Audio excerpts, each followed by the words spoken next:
नमस्कार दोस्तों, कैसे हैं आप लोग। आशा करता हूं कि आप लोगों की प्रिपरेशन एकदम बेस्ट चल रही होगी। तो आज की हम इस वीडियो के अंदर हम इंडियन पॉलिटी के 20 एमसीक्यूज करने वाले हैं। ये वीडियो काफी इंपॉर्टेंट है। इस वीडियो से आप लोगों का अपनी रिवीजन करने का मौका मिलेगा, आपको अपना सेल्फ चेक करने का मौका मिलेगा कि आपने जो पढ़ाई की है, आपने जो प्रिपरेशन की है, वो किस लेवल की पहुंच चुकी है। अगर आप 20 एमसीक्यूज में से अगर आप 20 एमसीक्यूज में अगर आप 18 एमसीक्यूज सही करते हो तो ये समझ लीजिए आपकी जो प्रिपरेशन है एकदम बेस्ट डायरेक्शन में है, एकदम सही डायरेक्शन में है। आपका सिलेक्शन होना तय है। ठीक है, तो बिना किसी टाइम वेस्ट करते हुए हम पहला क्वेश्चन करते हैं। पढ़िए, which one of the following is not correctly match.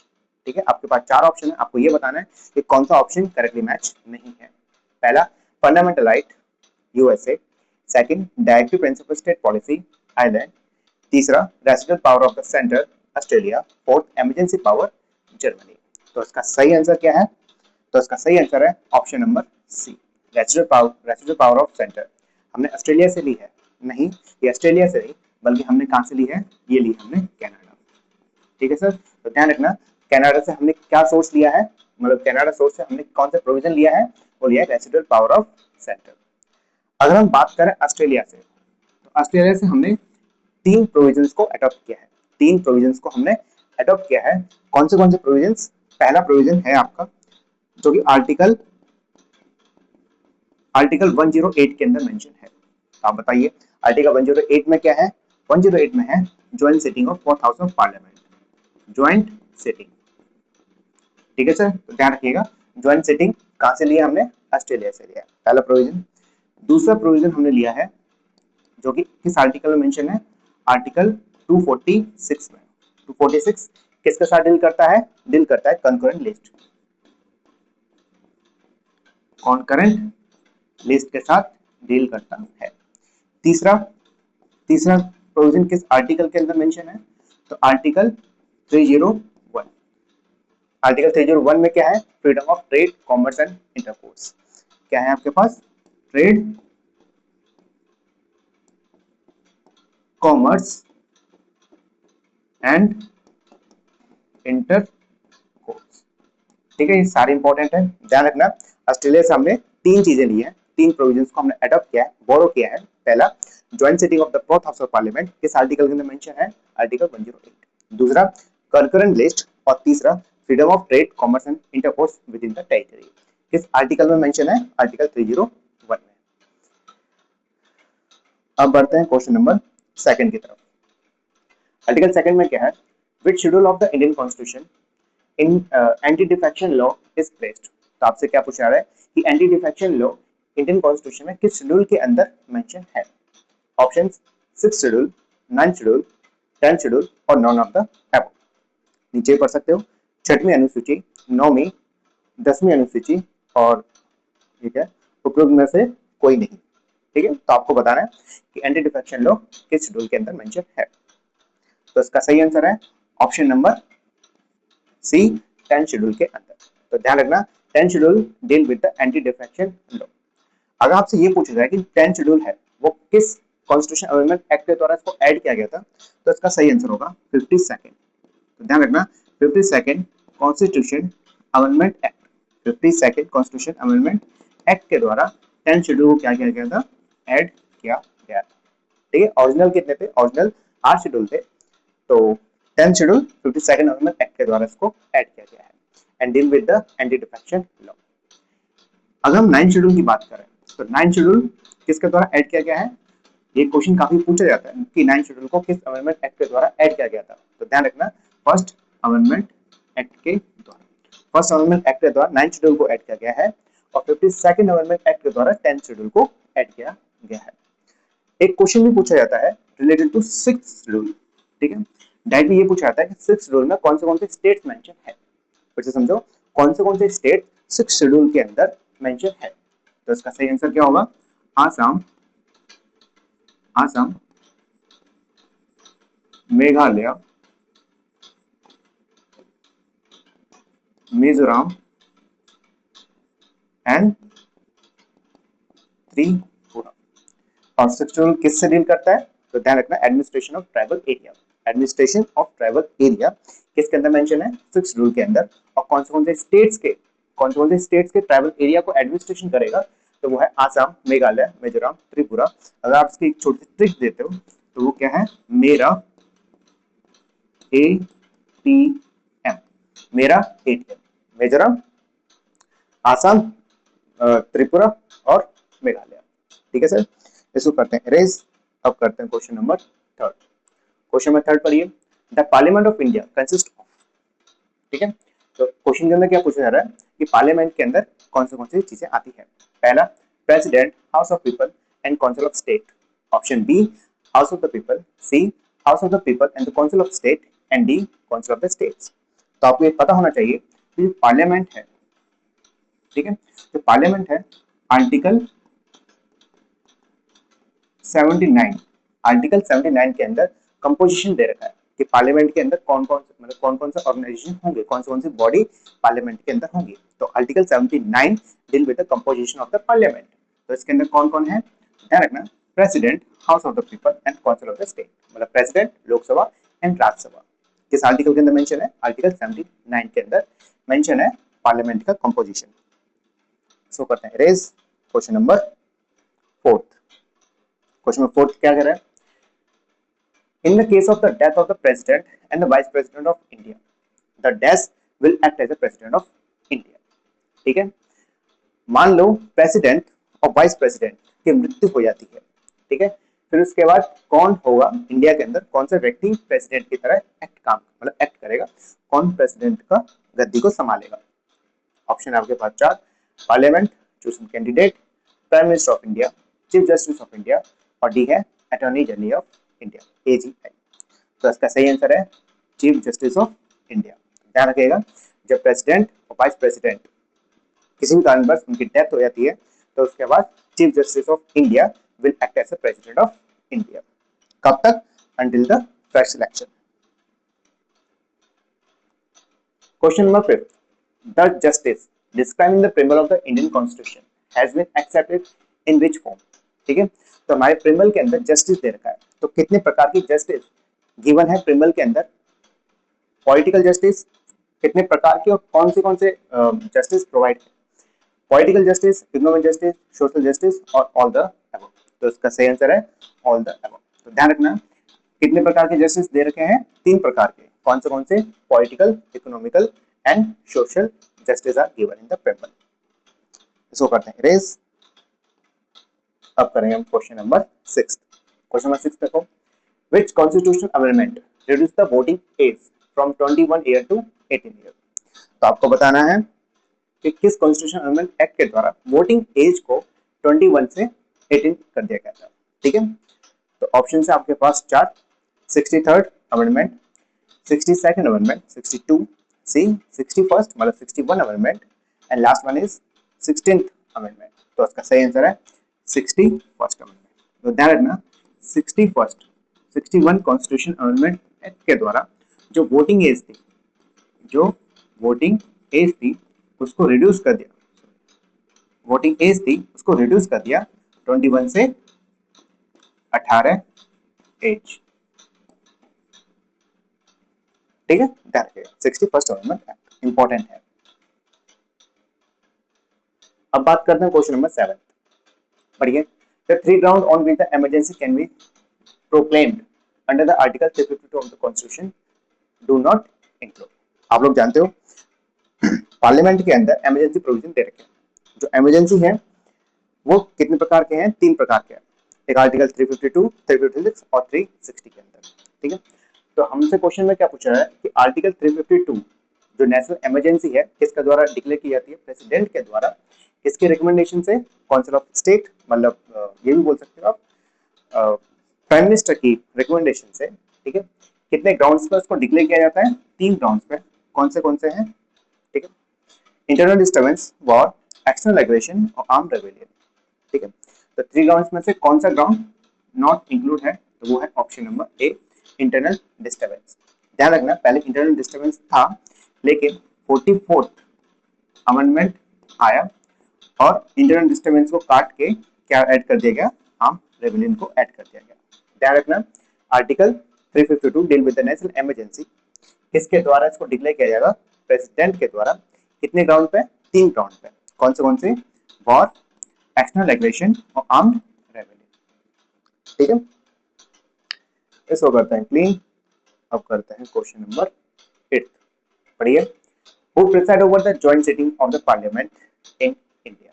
ठीक है, सबसे पहले मैं बता चुका आपको जॉइंट सिटिंग कौन सा आर्टिकल है, तो आर्टिकल 108। तो ध्यान रखना 108 article deal with the joint sitting of the parliament. ठीक है, तो जॉइंट सिटिंग किसके द्वारा प्रिसाइड की जाएगी? 1 2 3 4 ऑप्शंस। पहला, a person elected by the both houses. Second, the chairman of the council. Third, the speaker and the Lok Sabha. Fourth, the deputy speaker and the deputy speaker of Lok Sabha. ठीक है, तो क्या है इसका answer? इसका answer है the speaker of लोक सभा। ध्यान रखना मैं प्रिसाइड का बता रहा हूँ। सबसे पहली बात, कौन करेगा प्रिसाइड जॉइंट सिटिंग को? वो करेंगे हमारे पहले स्पीकर। अगर मान लो चलो स्पीकर भी नहीं है, तो स्पीकर नहीं है तो करेंगे हमारे डिप्टी स्पीकर। डिप्टी स्पीकर, अगर मान के चलो डिप्टी स्पीकर भी नहीं है, ठीक है, वो किसी भी कारणवश एब्सेंट, तो कौन करेगा जॉइंट सिटिंग ऑफ प्रिसाइड? अब आता है इंपॉर्टेंट, ध्यान रखना, deputy chairman. Deputy chairman of Rajya Sabha.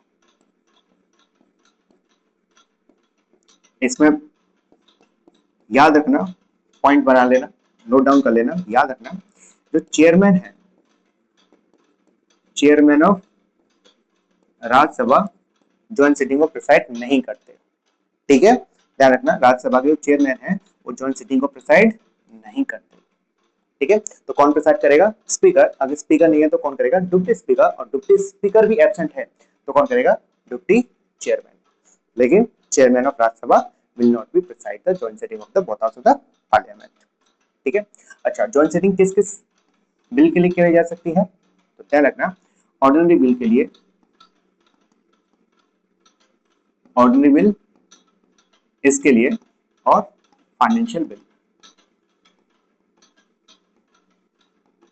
Financial bill और ऑर्डिनरी बिल के लिए जॉइंट सिटिंग को करवाया जा सकता है, प्रोसाइड किया जा सकता है, सुमन किया जा सकता है, किसके द्वारा? प्रेसिडेंट के द्वारा। ध्यान रखना, दो बिल हैं, मनी बिल, मनी बिल और कॉन्स्टिट्यूशन अमेंडमेंट बिल, उनके लिए जॉइंट सिटिंग नहीं करवाई जा सकती। ठीक है, तो ध्यान रखना, जॉइंट सिटिंग आर्टिकल 108 किस किस के लिए, कौन से बिल के लिए जॉइंट सिटिंग की जा सकती है? वो है ऑर्डिनरी बिल और फाइनेंशियल बिल। कहां से लिया गया है? मैं आपको पहले बता चुका हूँ, ऑस्ट्रेलिया से। कहां से? ऑस्ट्रेलिया से हमने ये प्रोविजन लिया है। और कौन प्रिसाइड करता है? स्पीकर, डिप्टी स्पीकर और डिप्टी चेयरमैन। चेयरमैन नहीं कर सकते। अब बात करते हैं क्वेश्चन नंबर 9। क्वेश्चन नंबर 9 काफी बड़ा है, पढ़िए, हिंदी इंग्लिश दोनों में है। Consider the following statement in relation to governor of the state in India. ठीक है, आपके पास 4 ऑप्शन है, तो आपको बताना है कि कौन से जो कोड है वो सही है। पहला, he must be the citizen of India by birth. Second, must have completed the age of the 35 year. Okay. Third, he must be eligible to the member of the Lok Sabha. Okay. Fourth, he may be appointed as a governor for 2 and more state. तो इसका सही answer क्या है? पढ़ते हैं, he must be the citizen of India by birth। ये एकदम सही है, लेकिन ये वाला ऑप्शन नहीं, बाय बर्थ नहीं। बस क्या लिखा हुआ है कॉन्स्टिट्यूशन के अंदर? आर्टिकल 153। ध्यान रखना, आर्टिकल 153 के लिए गवर्नर के साथ डील करते हैं। ठीक है, तो उसमें साफ साफ बता रखा है he must be the citizen of India, लेकिन ये नहीं बताया किस तरीके से। आप लोग जानते हो ना कि इंडियन की सिटीजनशिप लेने के लिए 5 तरीके दे रखे हैं। ठीक है, एक दे रखा है बर्थ, फिर nationalisation, registration, acquisition of territory, और पंजवा कौन सा है? डिसेंट। बस इसमें ये दे रखा है he must be the citizen of India by birth, नहीं दे रखा। तो इसका मतलब क्या है? फर्स्ट ऑप्शन गलत।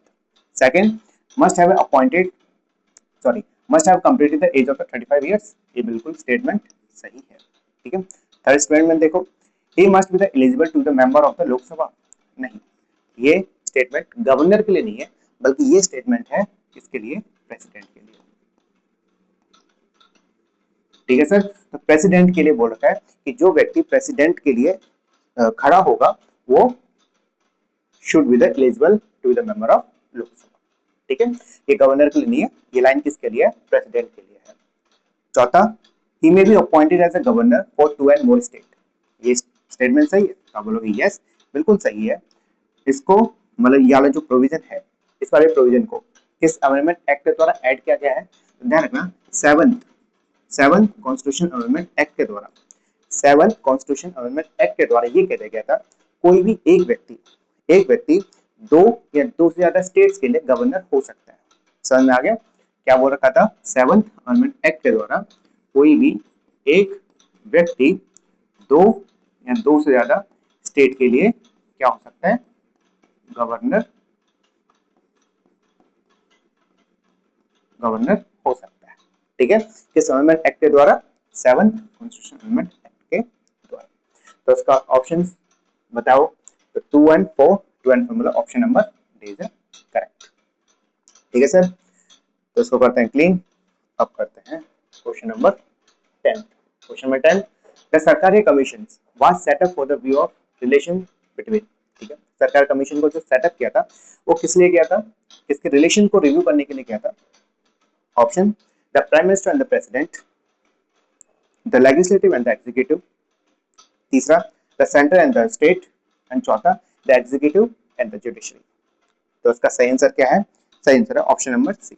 ध्यान रखना, सरकारी कमीशन को सेटअप किया गया था किसके लिए? For the review of the relationship between the centre and state. ठीक है, सेंटर और स्टेट के रिलेशंस के लिए कौन से कमीशन को सेटअप किया गया था? सरकारी कमीशन।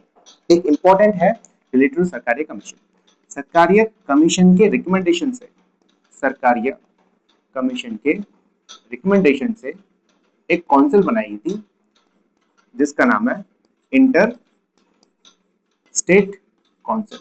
ये इंपॉर्टेंट है, ये सर इंपॉर्टेंट है। क्वेश्चन कैसे पूछता है कि इंटर स्टेट काउंसिल का सेटअप किस कमीशन की रिकमेंडेशन से कराया गया है? तो ध्यान रखना, इंटर स्टेट काउंसिल किस आर्टिकल में? आर्टिकल में बता दूं, इंपॉर्टेंट है, काफी बार आर्टिकल पूछा गया है। तो आर्टिकल 263, तो आपको फिर से बता रहा हूँ, article 263 deal with the inter state council. ठीक है, और किस कमेटी की रिकमेंडेशन से इसको सेटअप किया गया है? तो वो है सरकारी कमीशन। ठीक है सर, तो इसको करते हैं अब क्लीन। अब बढ़ते हैं क्वेश्चन नंबर 11 की तरफ।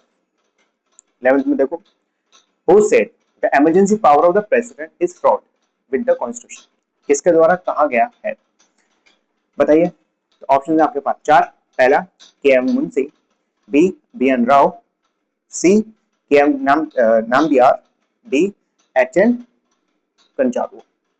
तो इसका सही आंसर है ऑप्शन नंबर सी। ठीक है, तो के एम नामबियार के द्वारा ये कहा गया है कि जो इमरजेंसी पावर है इंडिया, सॉरी प्रेसिडेंट के पास, जो प्रेसिडेंट के पास जो इमरजेंसी पावर है वो कॉन्स्टिट्यूशन के साथ क्या है? डील है, वो फ्रॉड है। ठीक है, अब करते हैं क्वेश्चन नंबर 12। काफी बड़ा है। ठीक है, हिंदी इंग्लिश वाले देख सकते हैं। पहला पढ़ते हैं क्वेश्चन, सॉरी क्वेश्चन नंबर 12 पढ़ते हैं। Study the following statement and select the correct answer from the code given below. ठीक है, तो हमारे पास असर्शन और रीजन है, हमें बताना है कौन सा कोड सही है क्या। ठीक है, असर्शन पढ़ो, the state election commission is the constitution authority. ठीक है, reason, election to the rural local bodies are overseen by the election commission of India. ठीक सर, तो बताइए कौन सा सही है कौन सा गलत है। तो स्टेटमेंट फिर से पढ़ते हैं असर्शन को, the state election commission, the state election commission is the constitution authority.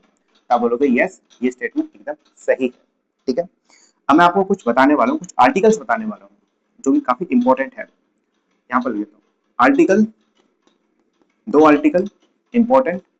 पहला 243 के,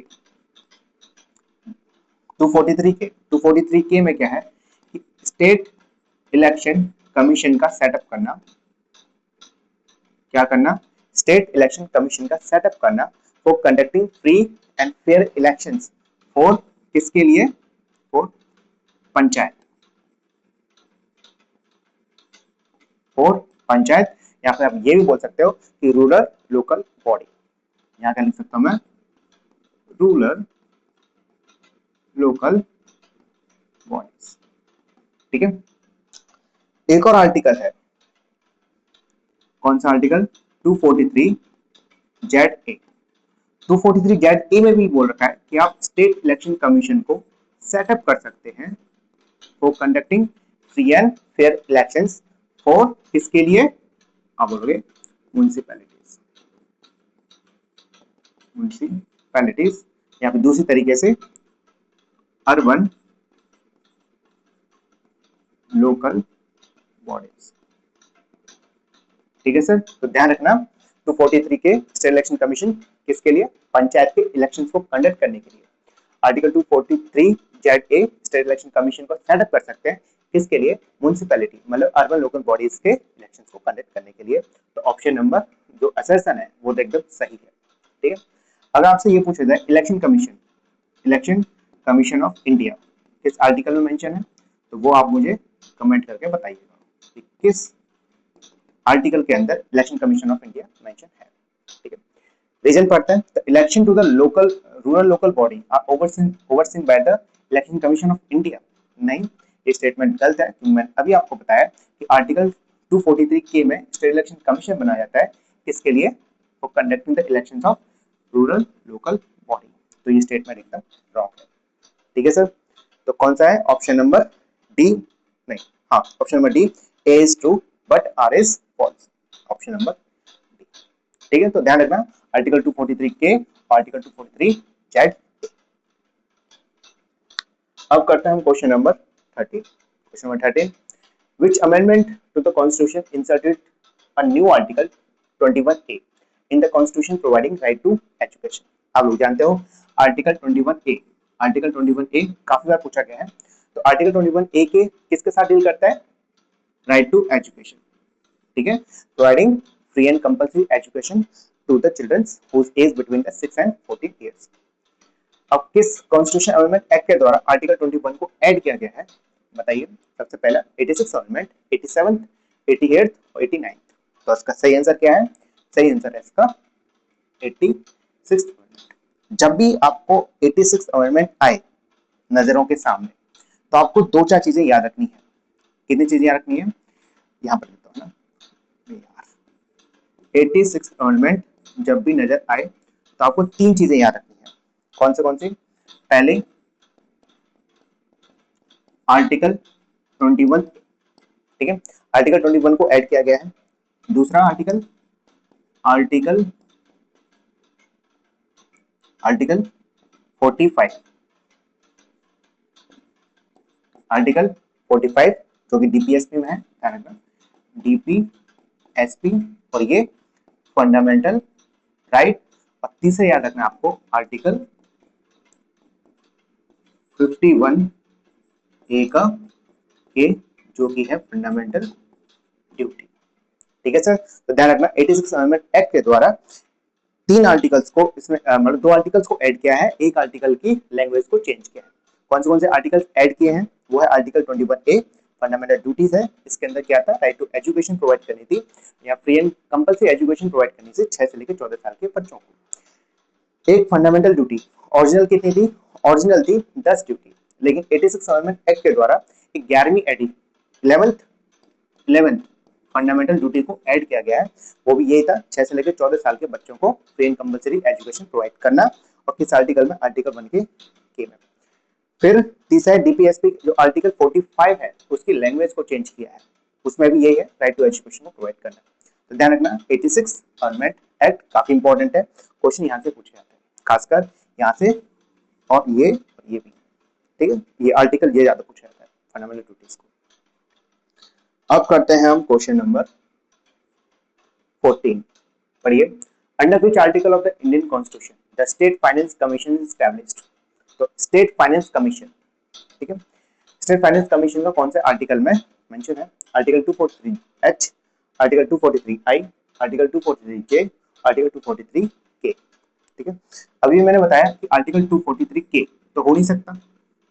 क्यों नहीं हो सकता? क्योंकि आर्टिकल 243 के deal with the state election commission. ठीक है, तो डी तो है नहीं। अब बचे हमारे पास तीन आर्टिकल 243 एच, 243 जे और 243 आई। तो इसका सही आंसर है 243I, ठीक है। तो ध्यान रखना 243I deal with the finance commission of India. आप मुझे अब कमेंट में बताओगे, कमेंट करके बताना कि फाइनेंस कमीशन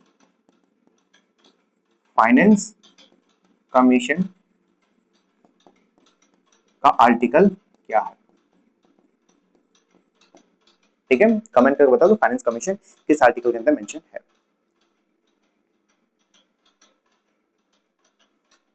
क्वेश्चन नंबर 15 पढ़िए।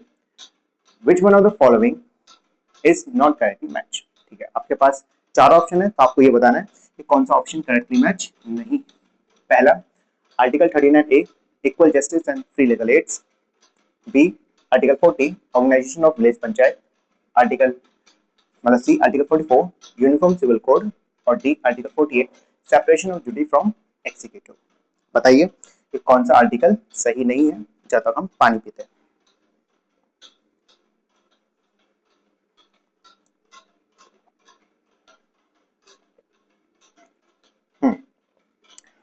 तो बताइए कौन सा मैच नहीं है। तो आप बोलोगे ऑप्शन नंबर डी, आर्टिकल 48 सही नहीं है। देखो, आर्टिकल 48 है वो किसके साथ डील करता है, वो डील करता है ऑर्गेनाइजेशन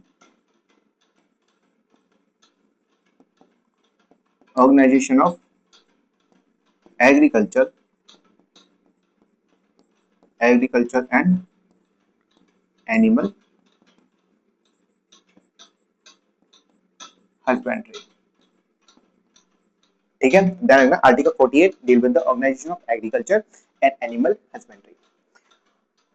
ये तो बता दिया सर, ठीक है। तो separation of judiciary from executive ये किस आर्टिकल में है, तो ध्यान रखना ये है आपका आर्टिकल 50 के अंदर, ठीक है सर। तो आर्टिकल 50 में बोल रखा है separation of judiciary from executive and article 48 deal with the organisation of agriculture and animal husbandry.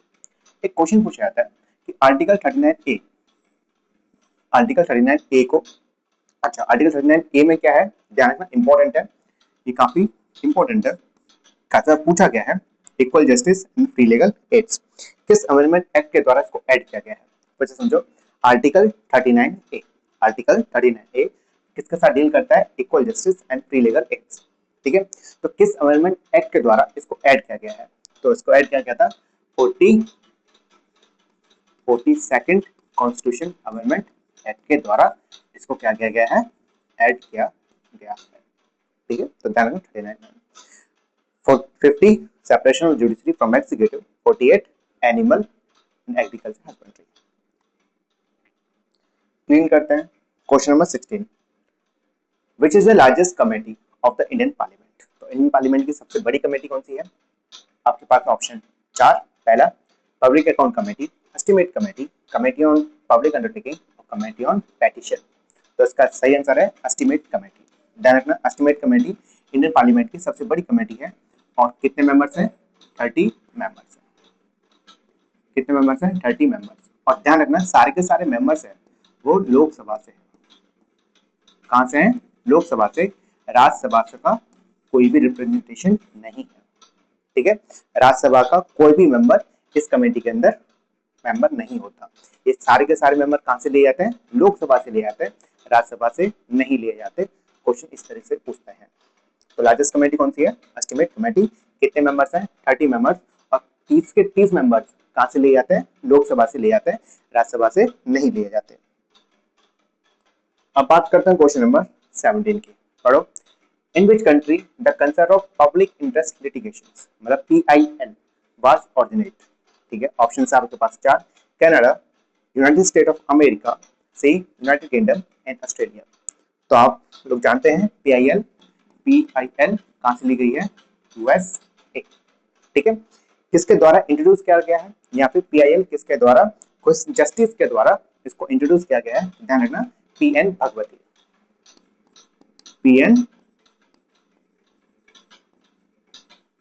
Bhagwati, ठीक है। और जस्टिस अय्यर भी है, जस्टिस अय्यर और PN भगवती। अब बात करते हैं question number 18, which among the following article of Indian Constitution empower governor to issue ordinance, ठीक है। तो गवर्नर ऑर्डिनेंस इशू कर सकते हैं। तो ये जो पावर है गवर्नर की वो किस आर्टिकल के अंदर मेंशन है, आपसे ये पूछा है। आर्टिकल 208, आर्टिकल 212, आर्टिकल 213 और आर्टिकल 214। तो इसका सही आंसर है आर्टिकल 213। अगर मैं यहाँ पर गवर्नर काटूं और लिखूं यहाँ पर प्रेसिडेंट, क्या लिख दूं मैं यहाँ पर, प्रेसिडेंट लिख दूं। अब पढ़ना question, which among the following article of the Indian Constitution empower the president to issue ordinance। तो इसका आंसर क्या होगा, फिर इसका आंसर होगा आर्टिकल 1, 2, ठीक है। तो आर्टिकल 123 में, आर्टिकल 123 में प्रेसिडेंट को एम्पावर करके प्रेसिडेंट को पावर दे रखी है कि आप ऑर्डिनेंस इशू कर सकते हैं। अब करते हैं क्वेश्चन नंबर 19। क्वेश्चन नंबर 19 काफी एग्जाम में पूछा गया, पढ़िए। Among the following preside over the joint sitting of two houses of parliament। I think हम ये क्वेश्चन पहले कर चुके हैं, ठीक है। तो वही क्वेश्चन है कि दोनों हाउसेस की, पार्लियामेंट की दोनों हाउसेस को ज्वाइंट सिटिंग में कौन प्रिसाइड करेगा, मतलब ज्वाइंट सिटिंग जो होगी दोनों हाउसेस की वो किसके द्वारा प्रिसाइड की जाएगी, है ना। तो मैं आपको बता चुका हूँ, ये हम पहले कर चुके हैं तो उसको करने की जरूरत नहीं है। स्पीकर,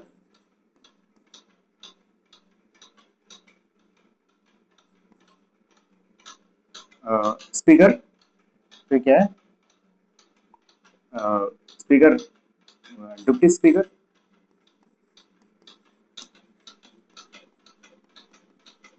फिर इसके बाद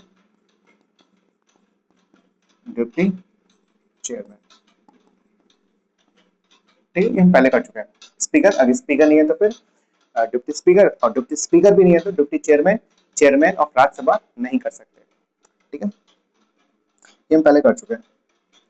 अब है लास्ट क्वेश्चन, ठीक है, पढ़ो। The number of official languages recognise under the 8th schedule of the Indian constitution is, ठीक है। 8th शेड्यूल के अंदर ऑफिशियल लैंग्वेज दे रखी है, तो वो कितने, मतलब ऑफिशियल लैंग्वेज कितनी है, 22, 20, 18 और 17। तो इसका सही आंसर क्या है, 22, ठीक है। ओरिजिनल कितनी थी, ओरिजिनल थी 14, प्रेजेंट में कितनी है 20। इसका मतलब कुछ अमेंडमेंट किए होंगे, ठीक है। तो वो अमेंडमेंट आप लोग पढ़ना। और बस आज के लिए इतना ही, काफी लंबी वीडियो चलेगी, ठीक है। तो अगर आपने 20 क्वेश्चन में से अगर आपके 18 क्वेश्चन सही है तो ये समझ लें आपकी प्रिपरेशन काफी सही चल रही है। और जिस जिन बच्चों ने अभी तक ये पूरी वीडियो देखी है तो कृपया कमेंट में बताइए कि आपके कितने नंबर आए हैं आउट ऑफ 20, ठीक है सर। तो अभी के लिए चलते हैं, ठीक है। तो ख्याल रखिएगा, नमस्कार, सत श्री अकाल, खुदा हाफिज।